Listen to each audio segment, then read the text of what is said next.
Monday night raw के review वाले brand new episode में आप सब लोगों का वेलकम है। तो इसलिए तो कहते हैं कि मंडे नाइट रॉ क्यों एक लास्ट शो है। आज जॉन सीना भी देखने को मिले, साथ ही में सेथ रॉलिंस का एक बैंगर सेगमेंट देखने को मिला। स्टार्टिंग ब्लड लाइन के नाम रही, एंडिंग भी ब्लड लाइन के नाम रही और आज आखिरकार ब्लड लाइन का रियूनाइट हो गया और भी अच्छी खासी चीजें हुई। तो वीडियो काफी इंटरेस्टिंग होने वाली है, एंड तक देखिए। अगर पसंद आए तो वीडियो को लाइक करें, शेयर करें और फर्स्ट टाइम विजिटर चैनल को जरूर से सब्सक्राइब करें। तो इंट्रो के बाद विदाउट वेस्टिंग ज्यादा टाइम लेट्स बिगिन।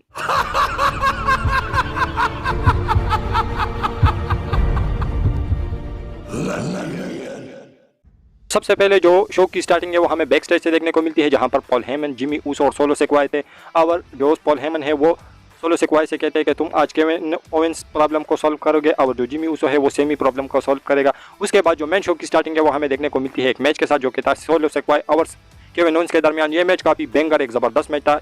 इस मैच के दौरान जो सोलो सिकवाई केविन ओवेंस की परफॉर्मेंस थी वो काफ़ी अलग लेवल की थी और एंड में ऐसा लगा कि जो केविन ओवेंस है वो मैच जीत भी सकते हैं, लेकिन जो जिमी ऊसो है वो रिंग साइड पर खड़े थे, उन्होंने डिस्ट्रैक्ट करने की कोशिश की और मैच जो है वो डिस्क्वालिफिकेशन से एंड हुआ। उसके बाद उन्होंने केविन ओवेंस के ऊपर अटैक किया। उसके बाद सेमी ज़ेन आए और उन्होंने चेयर के साथ सोलो सिकवाई और जिमी ऊसो को भगा दिया वहाँ से। उसके बाद केविन ओवेंस को कहते हैं कि हमें अब रियूनाइट होना चाहिए, शेक हैंड ऑफर करते हैं, लेकिन जो केविन ओवेंस है वो कहते हैं कि तूने जो मेरे साथ वार गेम के अंदर किया है मैं उसे नहीं भुला पाऊंगा। और जो रोमन रेंस है वो उसको जाके सॉरी कह दो, वो वापस से तुम्हें ब्लड लाइन के अंदर ऐड करेगा, लेकिन मेरी बात रही तो मैं बिल्कुल भी तुम्हारे साइड नहीं आने वाला। वहाँ पर सेमी ज़ेन को छोड़कर वहाँ से चले जाते हैं।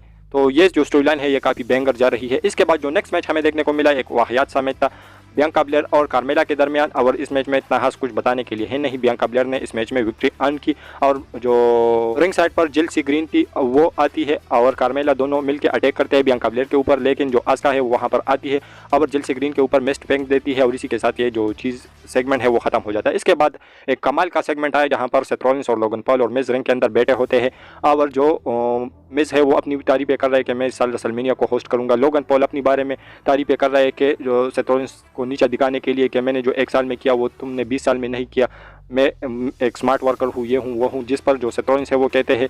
इसके बाद सेथ रॉलिंस की बारी आती है तो वो काफ़ी चिल देते हैं लोगन पॉल को और कहते हैं कि तूने क्या रेसलमेनिया को देखा है, ये किया है, वो किया है। सारी उन चीज़ों के बारे में बात कर रहे होते हैं जो कि लोगन पॉल उससे थोड़ा सा नीचा दिखने चाहिए। और इस सेगमेंट के दौरान जो क्राउड का सपोर्ट था सेथ रॉलिंस के लिए वो काफ़ी कमाल का था। एक टाइम पर तो स्टार्टिंग में ऐसा भी जो मिस है वो क्राउड से शट अप कहते हैं और जो सेथ रॉलिंस है वो उसका माइक नीचे करते हैं और कहते हैं कि चलो गाने दे। इसके बाद इन दोनों की जो बीच में गर्मा गर्मी है वो ज़्यादा बढ़ती है और जो सेथ रॉलिंस है वो ये भी कहता है कि तू एक गावड़ बंदा है, एक प्राड़ी है।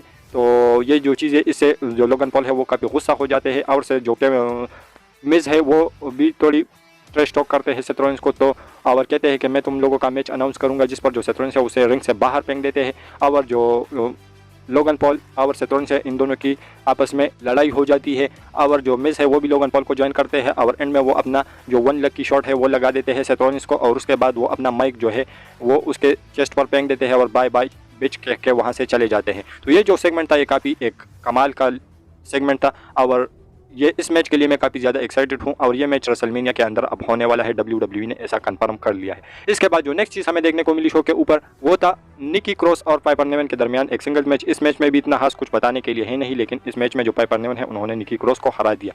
इसके बाद हम बात करते हैं नेक्स्ट मैच के बारे में जो कि था ओमास और डॉल्फ जिगलर के दरमियान। और जिस डोमिनेशन वे में WWE ने आज ओमास को बुक किया तो वो काफ़ी इंटरेस्टिंग था। बिल्कुल 1 मिनट का शायद से ये मैच होगा और इस मैच में जो एंडिंग में ओमास है उन्होंने अपना finisher double hand choke slam वो लगा दिया डॉल्फ जिगलर को और पिन कर दिया और विक्ट्री इस मैच में ले ली ओमास ने। इसके बाद जो नेक्स्ट चीज़ हमें देखने को मिली शो के ऊपर वो था जॉन सीना और ऑस्टिन थ्योरी का रिंग के अंदर आना। ये दोनों रिंग के अंदर आते हैं और यहाँ पर जो क्राउड का सपोर्ट था जॉन सीना के लिए वो काफ़ी कमाल का था। सारा जो क्राउड है वो खड़ा हुआ था और जो जॉन सीना है उसके नाम के चैंट्स कर रहा था और जो जॉन सीना है वो थोड़े इमोशनल भी हुए थे, लेकिन वो ज़्यादा कुछ कहते। ऑस्टिन थ्योरी वहाँ पर आटा पकते हैं और वो आते हैं सबसे पहले तो वो माइक लेते हैं और कहते हैं कि तू मेरा बचपन का हीरो है, ये है वो है और मैंने बचपन से तुझे फॉलो किया है और आगे भी मैं तुझे फॉलो करूँगा, लेकिन आज मैं तुम्हारे लिए एक गिफ्ट लेके आया हूँ और वो गिफ्ट ये है कि मैं रेसलमेनिया के अंदर आपसे एक मैच लड़ना चाहता हूँ और वो भी इस यूएस टाइटल के लिए और यूएस टाइटल को मैं ऑन द लाइन रखना चाहता हूं तुम्हारे सामने। जिस पर जो जॉन सीना है वो टाइम भी नहीं लेते, सीधा नो कहते हैं, जिस पर जो क्राउड है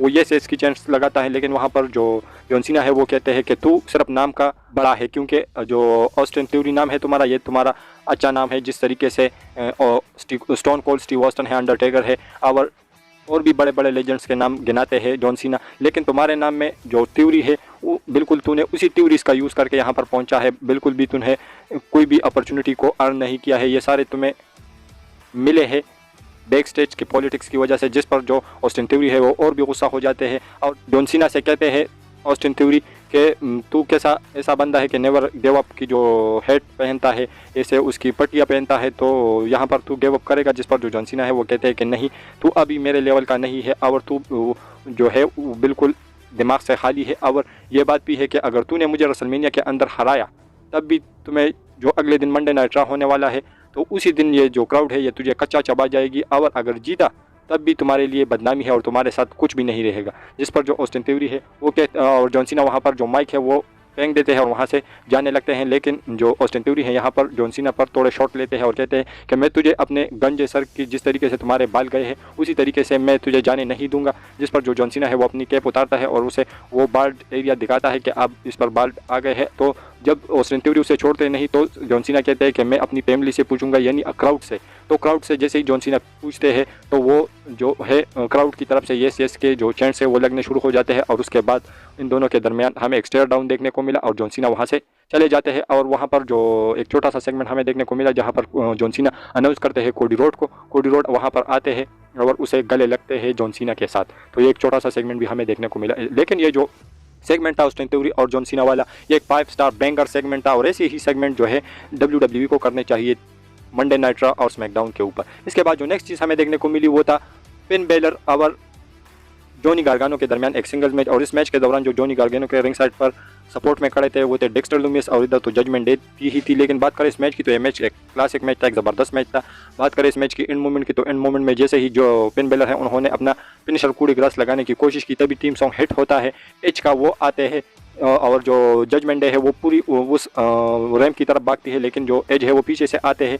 सबसे पहले तो वो फिन बेलर को एक स्पेयर टॉक देते हैं और जो डेक्स्टर लूमिस है वो डेमिन प्रीस्ट को टिकाने लगाते हैं। लेकिन जो एज ने यहाँ पर स्पेयर लगाया वो काफ़ी तगड़ा था और जो मैच है वो जॉनी गार्गानो जीत जाते हैं और फिन बेलर को यहाँ पर हार का सामना करना पड़ा। तो ये चीज़ें भी एक मैच की तरफ लीड कर रही है।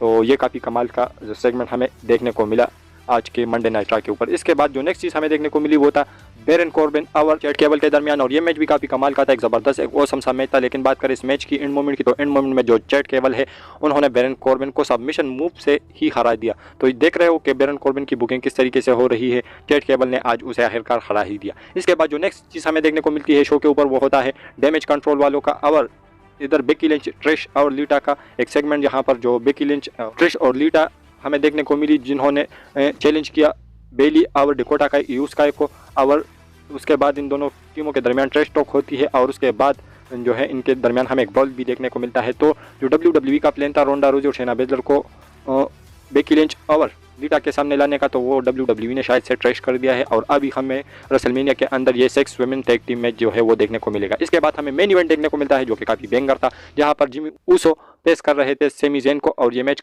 एक क्लासिक मैच था। लेकिन बात करें इस मैच की तो इस मैच में जो सोलो सिक्वाय है वो रिंग साइड पर खड़े थे, उन्होंने भी काफ़ी बार डिस्ट्रैक्ट करने की कोशिश की। लेकिन बात करें इस मैच की एंड मोमेंट की तो एंड मोमेंट में जो जे ऊसो है वो आते हैं, अनाउंसर टेबल पर खड़े हो जाते हैं और उसी को देखकर जो जिमी ऊसो है वो डिस्ट्रैक्ट हो जाते हैं और उसके बाद जो सेमी ज़ेन है उन्होंने रोल अप के जरिए जिमी ऊसो को इस मैच के अंदर हरा दिया, जो कि काफ़ी बुरी बात लगी मुझे। लेकिन फिर भी सेमी ज़ेन का स्टॉक काफ़ी हाई है क्योंकि अभी अभी बंदा रोमन से लड़ के आया है, तो इस समय जो WWE है उसको तगड़ा बुक करेगी। उसके बाद जो जे ऊसो है वो आते हैं रिंग के अंदर। जिमी ऊसो से मेरे ख्याल से ऐसा उसका फेस एक्सप्रेशन था कि वो बिल्कुल नाराज़ है और ब्लड लाइन से भी नाराज़ है। उसके बाद जो जिमी ऊसो है उसे रोकने की कोशिश करते हैं, लेकिन जो सेमी ज़ेन है वो नीचे खड़े होते हैं रैंप के ऊपर, तो उसके पास जाते हैं, हक करते हैं और जो ब्लड लाइन का फेस्ट बम होता है वो भी करता है।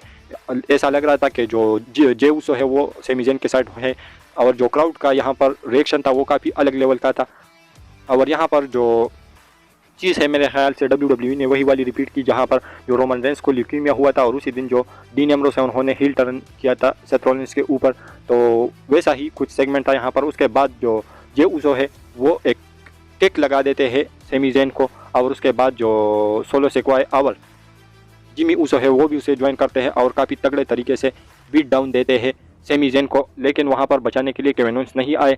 जो कोडी रोड है वही भाग के आते हैं और जो ब्लड लाइन थी वो पूरे के पूरी आज वापस से रीयूनाइट हुई, लेकिन कोडी रोड को देखकर वो थोड़े से पीछे हो जाते हैं। तो आज का ओवरऑल का मंडे नाइट रॉ का जो एपिसोड था वो काफ़ी डिसेंट सा था, काफ़ी कमाल का था, और इसलिए जो फैंस है वो यही कहते हैं कि जो मंडे नाइट रॉ का शो है वो ए क्लास शो है। तो इसलिए तो कहते हैं, तो आज जो हमें चीज़ें देखने को मिली वो सारी चीज़ें ए क्लास थी, और WWE को आने वाले टाइम में भी ऐसे बुकिंग्स करनी चाहिए। तो आप लोग आज की मंडे नाइट रॉ को कितना रेट करोगे? मैं तो आज 5 स्टार देने वाला हूं। और हमारी ये जो आज की वीडियो थी वो यहीं तक की थी। अगर पसंद आए तो वीडियो को लाइक करें, शेयर करें, और जितने भी दोस्त पहली बार विजिट करें तो प्लीज़ यार चैनल को ज़रूर से सब्सक्राइब करें, क्योंकि आप लोगों को ऐसी ही इंटरेस्टिंग और लेटेस्ट वीडियोज़ हमेशा देखने को मिलती रहती है। तो मिलता हूँ आपसे बहुत ही ज़्यादा जल्दी किसी और इंटरेस्टिंग वीडियो के साथ। तो until that time, stay healthy and keep watching Russell Catcher.